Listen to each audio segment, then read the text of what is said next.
নমস্কার বন্ধুরা, আমি পায়েল আর আপনারা শুনছেন পিএমজি অডিও। এখন আমি আপনাদের পড়ে শোনাচ্ছি বিভূতিভূষণ বন্দ্যোপাধ্যায়ের লেখা গল্প ডাইনি। আজকের গল্প শুনতে আপনাদের কেমন লাগলো নিচে কমেন্ট করে জানান। আর যেসব বন্ধুরা এখনও সাবস্ক্রাইব করেননি তাদের যদি নিত্য নতুন স্বাদের বাংলা অডিও স্টোরি শুনতে ভালো লাগে তাহলে চটপট সাবস্ক্রাইব করুন পিএমজি অডিও। আর যাদের নতুন লেখকদের বা আমার লেখা গল্প শুনতে ভালো লাগে তারা সাবস্ক্রাইব করুন গল্পকথা বাই পায়েল। আর আপনাদের পছন্দের গল্পগুলো শেয়ার করে নিন পরিচিত বন্ধুবান্ধব বা আত্মীয় স্বজনের সঙ্গে। শুরু করছি আজকের গল্প ডাইনি। অফিস থেকে ফিরে দেখলুম স্ত্রী মেয়েকে নিয়ে বিছানায় শুয়ে। চমকে গেলুম খুবই। ভয়ও পাইনি যে তা নয়। বিজুকে তো কখনো ভর সন্ধেবেলা এমন করে সংসারের কাজকর্ম ফেলে শুতে দেখিনি। মেয়ের আবার কি বিপদ হলো? ভয়ে ভয়ে কাছে গিয়ে জিজ্ঞেস করলুম, ব্যাপার কি বিজু? বিজু কোনো উত্তর দিলে না। তার কপালে হাত দিয়ে দেখলুম জ্বর হয়েছে কিনা। না, শরীরে উত্তাপ তো স্বাভাবিক। তবে স্ত্রীর কানের কাছে মুখ নিয়ে গিয়ে ডাকলুম, বিজু। এতক্ষণ পর বিজু কথা বললে, কদিন থেকে বলছি এই অলক্ষণে বাড়িটা বদলে ফেলো। তা যদি কথা কানে করবে, কলকাতায় কি আর বাড়ি আছে? সত্যি বটে, বিজু কদিন থেকে বাড়ি বদল করবার জন্য তাগাদা করছে। কিন্তু বাড়ি বদল করা তো আর সোজা কথা নয়, ভুক্তভোগী মাত্রেই জানে। সুতরাং কথাটা তেমন গ্রাহ্য করিনি। বললুম, এই বাড়ি কি দোষ করেছে? ব্যাস, বিজু যেন ফেটে পড়ল। দোষ করেছে? চারিদিকে সব ডাইনি। একটা মেয়ে নিয়ে যাও বা ঘর করছি, তা যদি ওদের সহ্যি হয়। ডাইনি? আমি ওসব অন্ধবিশ্বাসকে প্রশ্রয় দিই না কানেও। তা বিশ্বাস হবে কেন? দেখো দেখি, আজ দুপুর থেকে শানি কিচ্ছু মুখে করছে না, যা খাচ্ছে তাই তুলে ফেলছে। আমার মাথা ঘুরে গেল। শানি আমার 2.5 বছরের মেয়ে, তার উপর ডাইনি বুড়ির কোপ গিয়ে পড়ল কোন দুঃখে। বিজু তখনও বলে চলেছে, আচ্ছা, ওদের কি চক্ষু লজ্জাও নেই একটুও? আমি বললুম, তা ডাইনিকে কোথায় দেখলে শুনি? ওই ওখানে। অঙ্গুলি সংকেতে বিজু পাশের বাড়ির একটা ঘর দেখিয়ে দিলে। তার সন্দেহ দেখে আমার সর্বাঙ্গ রি করতে লাগলো। আমি অস্ফুট স্বরে বললুম, কমলা? হ্যাঁ গো হ্যাঁ, বিশ্বাস হয় না? আশ্চর্য। আশ্চর্য কিছুই নয়, কদিন থেকেই দেখছি ওর ওই সোহাগ আদর। পোড়া কপালির কপাল যখন পোড়া, তখন অপরের কাচ্চা বাচ্চার উপর নজর দেওয়া কেন? আমি বিজুর প্রশ্নের কোনো উত্তর দিতে পারলুম না। মাসখানেক আগের কথা মনে পড়ল। একদিন ওই পাশের বাড়ির ঘরটায় কমলা চিৎকার করে উঠল, ওরে শোভা রে, তুই কোথায় গেলি রে? আমায় এমনি করে ফাঁকি দিলি কেন রে? রাত তখন প্রায় 10টা। আমি খেতে বসেছি। বিজু আমায় দুধের বাটিটা এগিয়ে দিতে দিতে বললে, পাতের গোড়ায় একটু জল দাও। আমি বললুম, কমলা কাঁদছে না? আগে পাতের গোড়ায় জল দাও দেখি। সত্যি কমলা কাঁদছে, সারা মাতৃ হৃদয় মথিত করে কন্যার বিচ্ছেদ বেদনায়। 2 মাস আগে শোভা এসেছিল মর্তলোকে, আর আজ চলে গেল মায়া মমতা ছিন্ন করে। হয়ে পর্যন্ত মেয়েটা রোগে রোগে ভুগছে। সর্বাঙ্গে তার ঘা, বড় বড় দাগা দাগা, পুজের গন্ধে কাছে যাওয়া যায় না। কিন্তু কমলা সমস্ত ঘৃণা তুচ্ছ করে শোভার সেবা করেছে 2 হাতে। তার ফলে নিজের গায়েও স্থানে স্থানে ঘা হয়েছে, সেসব গ্রাহ্য করেনি একটুও। সারা হৃদয় নিয়োজিত করেছে তার প্রাণ সদৃশ শোভাকে আরোগ্য করবার প্রচেষ্টায়। বড় বড় ডাক্তার কবিরাজ দেখানো হলো, রোজা এসে ফোঁড়া কাটল, অসংখ্য দেবতার কাছে মানত করা হলো, চেষ্টার কোনো ত্রুটি রইল না। কিন্তু সমস্ত চেষ্টা ব্যর্থ প্রতিপন্ন করে রাত 10টায় শোভা মহানিদ্রায় আক্রান্ত হল। মা বুকের ওপর লুটিয়ে পড়ে শতবার নাড়াচাড়া করে তাকে সজাগ করবার চেষ্টা করলে, বিনিয়ে বিনিয়ে তার প্রস্থানের জন্য অনুশোচনা করলে সারা রাত্রি প্রায়। সেই ঘটনার মাসখানেক পরে কমলা নাকি শানিকে দেখে একদিন কেঁদে ফেলে। বুকের একটা গভীর দীর্ঘ নিঃশ্বাস চাপতে পারেনি। তার নিঃশ্বাসের শব্দে আমার স্ত্রীর চিত্ত বিচলিত হয়। আস্তে আস্তে খুকিকে নিয়ে সরে আসে পাশের ঘরে।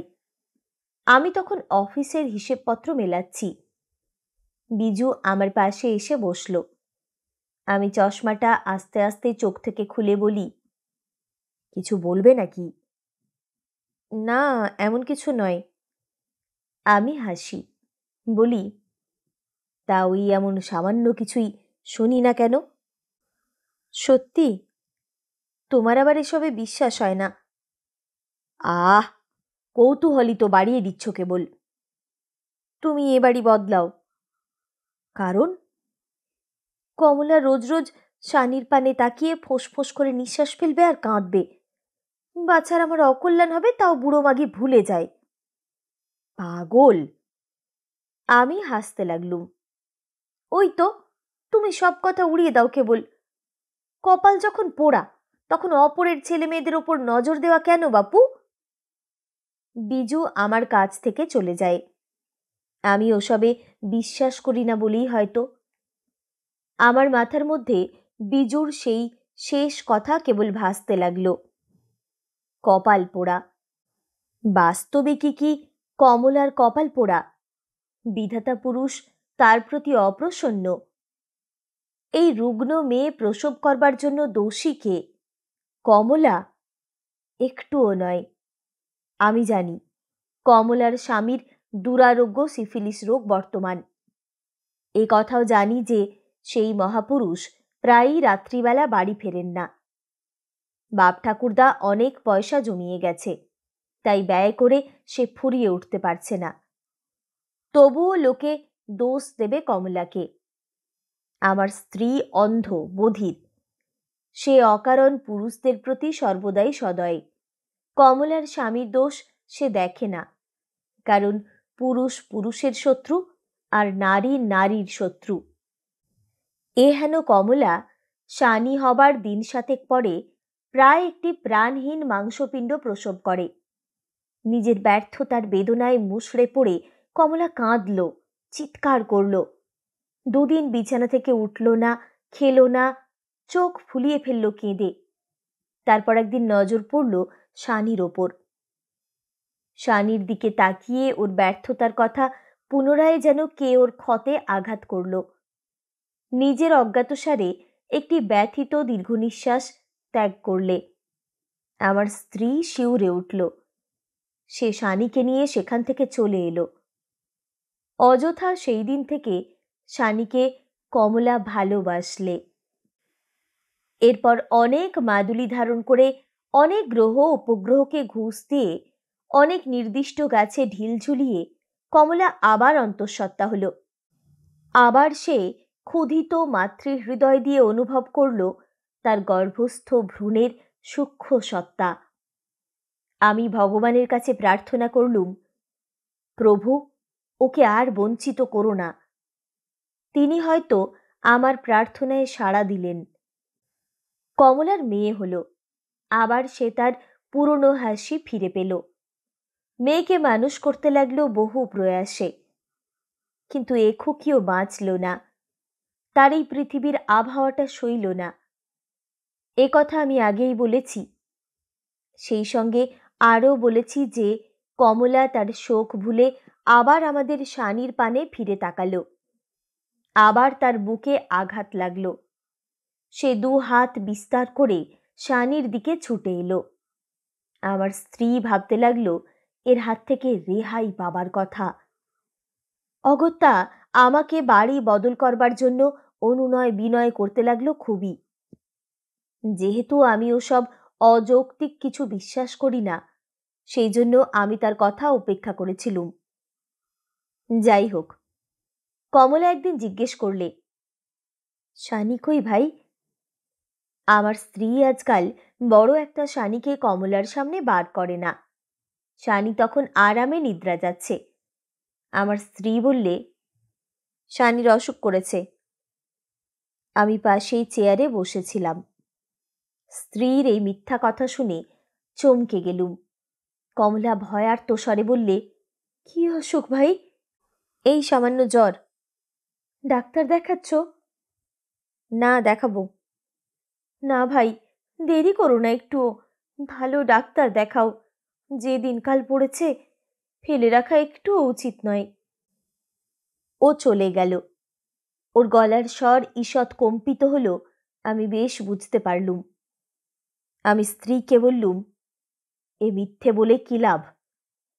তুমি থামো দেখি।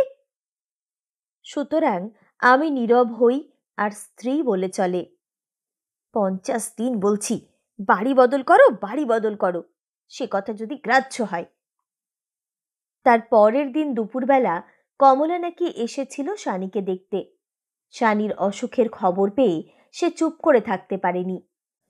সারা দিন সে খুকিকে কোলে করেছিল, আমার স্ত্রীর সমস্ত বিপরীত চেষ্টা ব্যর্থ করে। আমি আসবার ঘণ্টা তিনেক আগে এখান থেকে চলে গেছে। আমি অফিস থেকে ফিরে বিজুকে আর শানিকে ওই অবস্থায় দেখলুম। বিজু বললে, কি চাই বেদানা খাইয়ে গেল, তারপর থেকে বাছা আমার কিছু মুখে করছে না। আমি বিজুর পানে ফ্যাল ফ্যাল করে তাকিয়ে রইলুম। সে আমার হাত দুখানা চেপে ধরে করুণ সুরে বললে, তুমি আজই বাড়ি বদল করো, নয় আমায় বাপের বাড়ি রেখে এসো। ও রাক্ষুসী আবার কালই আসবে বলে গেছে। আমার কানের মধ্যে সে যেন গরম শিশে ঢেলে দিল। ঘরের মধ্যে আর কোনো শব্দ নেই, সবকিছু নিথর, নিস্তব্ধ।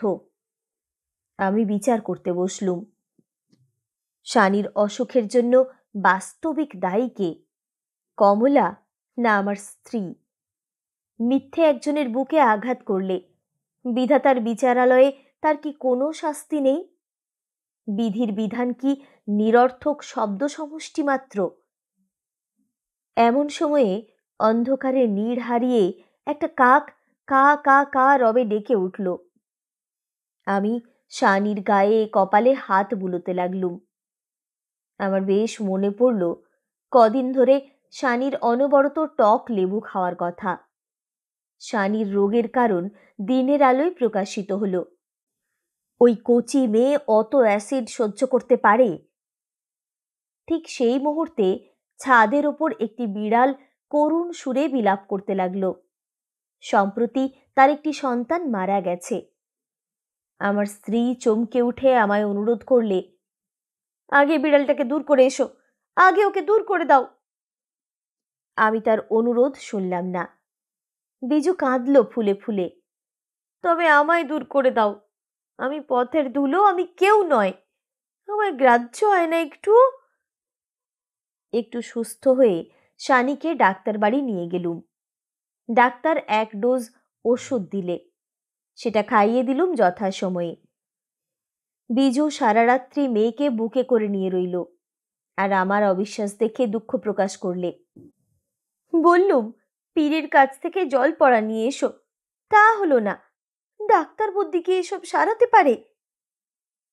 কিন্তু বিজুর কথাই মিথ্যে হলো। ডাক্তার আশ্চর্য রকমের শানিকে নিরাময় করলে। সকালবেলা শানি আবার তার সহজ সরল পূর্ব স্বাস্থ্য ফিরে পেল। আবার সে খেতে লাগলো, হাসতে লাগলো।